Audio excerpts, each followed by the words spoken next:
Hello friends, welcome back to another episode of Chronicles. It's me, Daddy Steve. In today's topic, we're discussing diversification. That's right, diversify. So yeah, let's get right into it. Diversification. I'm gonna use a little analogy in regards to finances. Hopefully you guys are at the age where you're actually investing money or thinking about your retirement, or maybe I'm just really old. Either way, we'll get into the analogy. Hopefully it makes more sense to you. So in regards to financial diversification, when people tell you to diversify your portfolio, they're discussing different ways of investing your money. You don't want to invest all your money into one place or one thing. For example, if you're investing like in particular stocks, you don't want to throw all your life savings into one company such as Google or Apple or something like that. Because if that company ever were to tank or go under, as recently this demonstrated by Facebook, where Facebook lost like a bazillion dollars in like one day, that could be your money that disappeared. So what you want to do, instead of invest in one company or one type of stock, you want to diversify and invest as many different stocks as you can into reliable organizations, obviously. Same thing with streaming though. Like when you are streaming, you don't want to just pigeonhole yourself into one specific game or one specific genre, if you will. You want to expand on what you offer, and then you also want to be smart with how you use your time. So it's a little bit different than the financial analogy, but it's the same concept. Do not put all your eggs in one basket.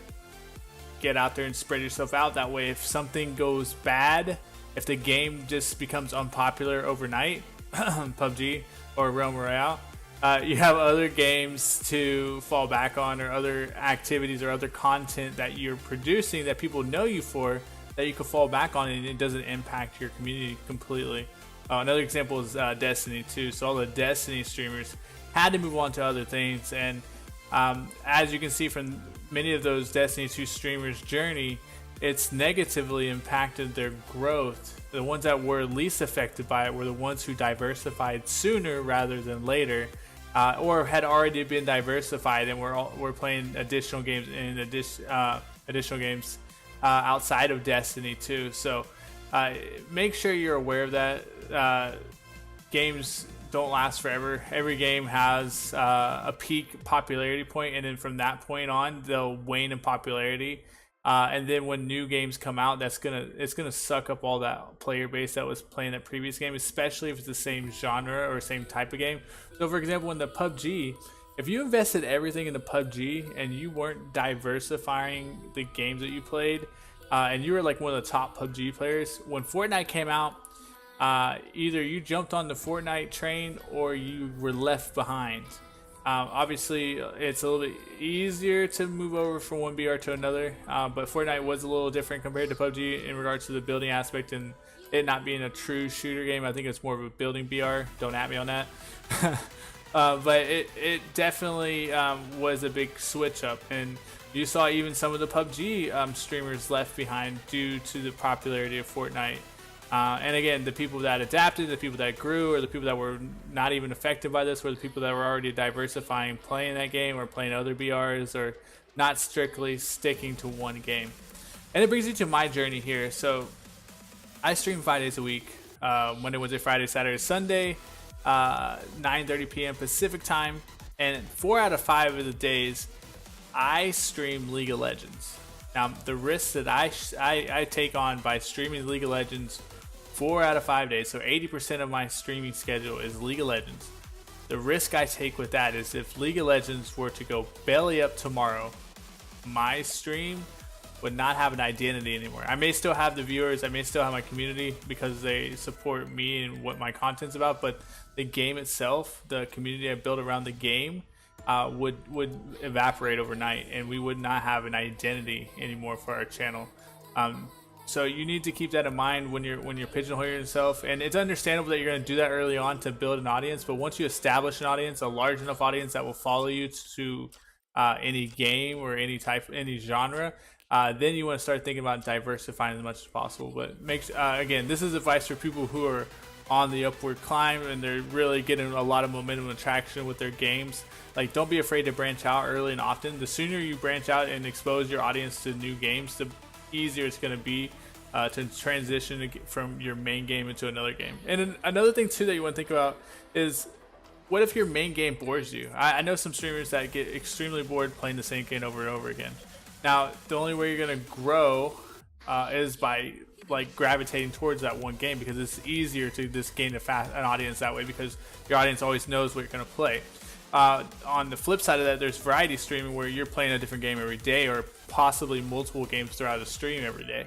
And for some audience members, that may be a little bit jarring for them. They may not be down for sticking around while you change throughout all the games, or they may not even like all the games that you play, and they're just there for the one game. And maybe they're there for you playing that one game, but they're not there for you no matter what, which is totally fine. It's the viewer's choice. The viewer has the power to do whatever the hell they want at the end of the day, so that's fine. It's not against the viewer. It's just something you have to keep in mind, and you have to consider when you become a variety broadcaster, or consider when you play a game other than your main game, that you need to diversify. But diversifying is hard. It takes time. It takes a lot of over communicating your intentions, and a little bit of pre-planning as well. In my case, I plan 1 day a week where I play a random game. And it really depends. I get community feedback on those games. I just pick games that I'm really interested in, that I think the audience might be interested in. It's actually a spectator game. It's not some boring game that I'm not really doing anything that would interest someone to watch. But again, it's games that I'm enjoying, so I'm going to be passionate about it on those streams. I'm going to be excited, which will make for a good show. And then it's suggestions from the community. So obviously, when a community suggests something, they're going to be more engage with that content because they suggested it to begin with, and they want to get your reaction for how you like the game or not.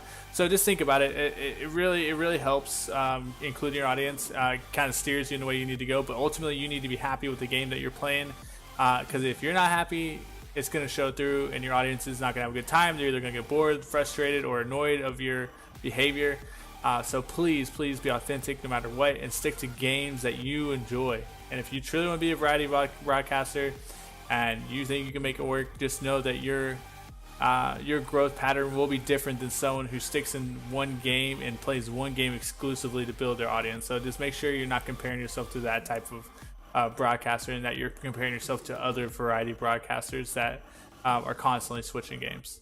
And again, the moral of today's story is to diversify. Do not stick around one game. Do not stick around one activity. Even in the game, you can diversify. And I think I've spoke to this in a previous episode, but I'll speak to it again.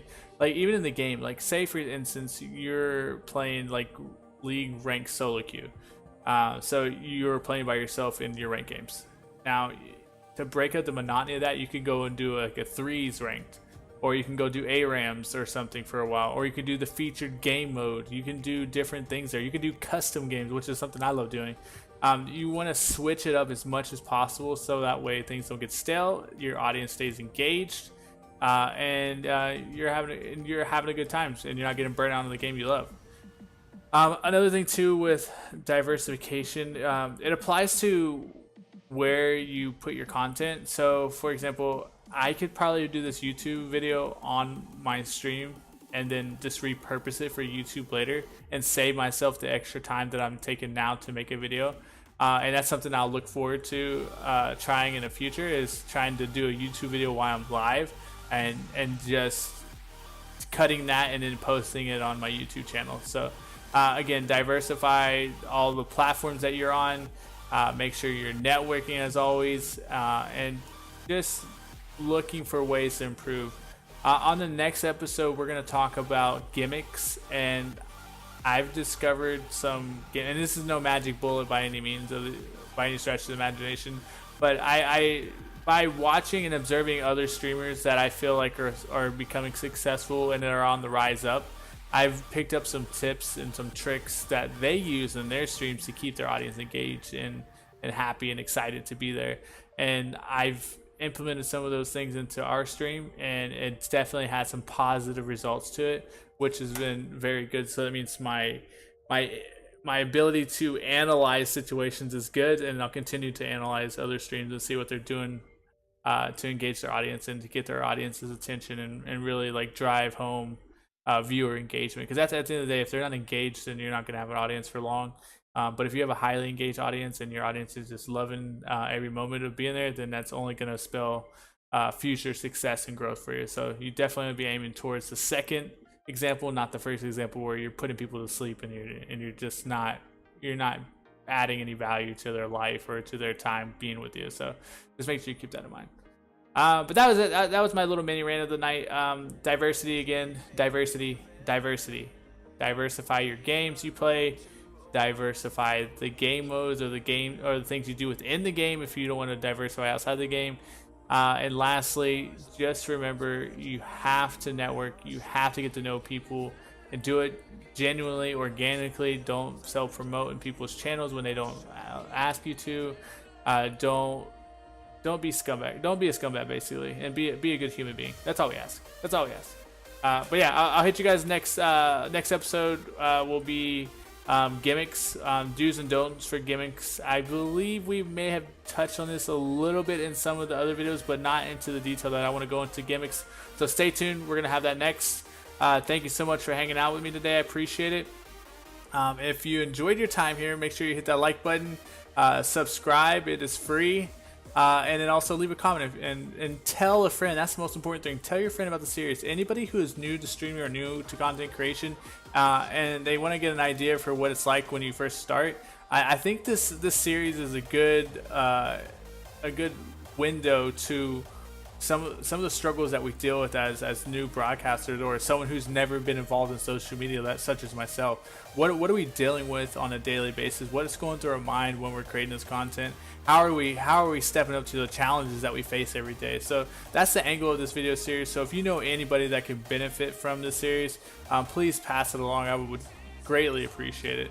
And as always, you can find me on Twitch Monday, Wednesday, Friday, Saturday, Sunday at 9:30 p.m. Pacific time, playing League of Legends every day except Monday, and we play random games every Monday. So if League of Legends is not your thing, stop by for one of our Monday streams. You'll have a great time, I promise you. All right, thanks guys, I appreciate you.